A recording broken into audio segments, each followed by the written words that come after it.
بسم اللہ الرحمن الرحیم۔ السلام علیکم ورحمۃ اللہ۔ اسلامک نالج پر مبنی سوال جواب کی ایمان افروز سیریز میں خوش آمدید۔ سوال نمبر 1، حضرت محمد مصطفیٰ صلی اللہ علیہ وآلہ وسلم کے بالوں میں سفید بال مبارک کتنے تھے؟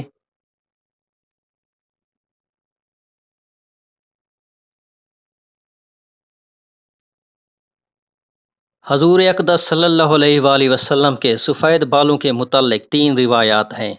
14 بال شریف سفید تھے، 17 تھے، 20 تھے۔ ہو سکتا ہے اولاً 14 بال شریف سفید ہوئے ہوں، پھر آخر میں 17 سر مبارک میں اور 3 داڑھی شریف میں، کل 20، لہٰذا تینوں روایات درست ہیں۔ سوال نمبر 2، حضور اقدس صلی اللہ علیہ وآلہ وسلم نے کتنی مرتبہ سر مبارک منڈوایا؟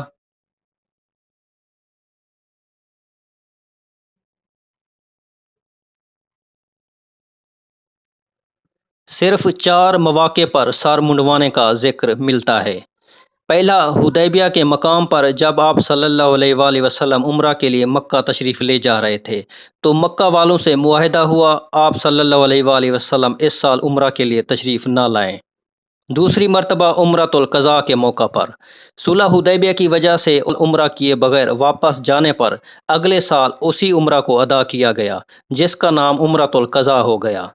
تیسری مرتبہ عمرہ جعرانہ، یہ ایک مقام تھا جو طائف اور مکہ کے درمیان واقع ہے۔ یہاں سے آپ صلی اللہ علیہ وآلہ وسلم نے غزوہ طائف کے بعد عمرہ کے لیے احرام باندھا تھا۔ اور چوتھی مرتبہ حجۃ الوداع کے موقع پر آپ صلی اللہ علیہ وآلہ وسلم نے اپنے بال شریف منڈوائے۔ سوال نمبر 3، حابیل کے قتل کے وقت حضرت آدم علیہ السلام کے کتنے بیٹے تھے؟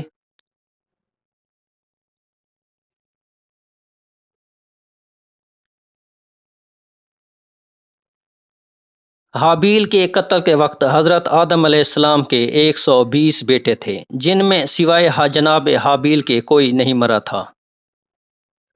سوال نمبر 4، اہل جنت کا لباس کیسا ہوگا؟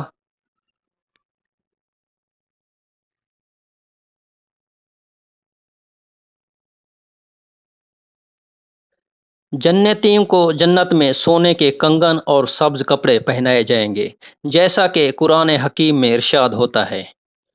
وہ اس میں سونے کے کنگن پہنائے جائیں گے اور سبز کپڑے کریب اور کنادیز کے پہنیں گے۔ سبحان اللہ۔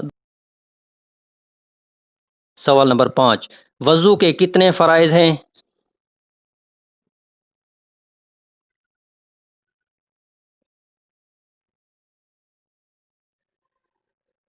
وضو کے 4 فرائض ہیں۔ پہلا، منہ کا دھونا، دوسرا، کوہنیوں سمیت دونوں ہاتھوں کا دھونا، تیسرا، مسح کرنا، چوتھا، ٹخنوں سمیت دونوں پاؤں کا دھونا۔ سوال نمبر 6، کیا نبی پاک صلی اللہ علیہ وآلہ وسلم نے کبھی خربوزہ کھایا؟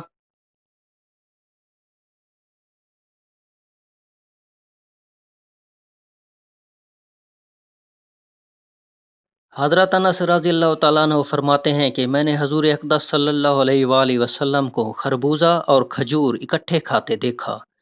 دونوں چیزیں اکٹھے کھانے یا ملا کر کھانے کی علماء نے حکمت یہ لکھی ہے کہ کھجور گرم ہوتی ہے اور خربوزہ ٹھنڈا، تو اس طرح دونوں چیزوں کو ملا کر کھانے سے اعتدال ہو جاتا ہے۔ دعا ہے کہ اللہ تعالی ہم سب کو نبی پاک صلی اللہ علیہ وآلہ وسلم کی ہر سنت پہ عمل کرنے کی توفیق دے۔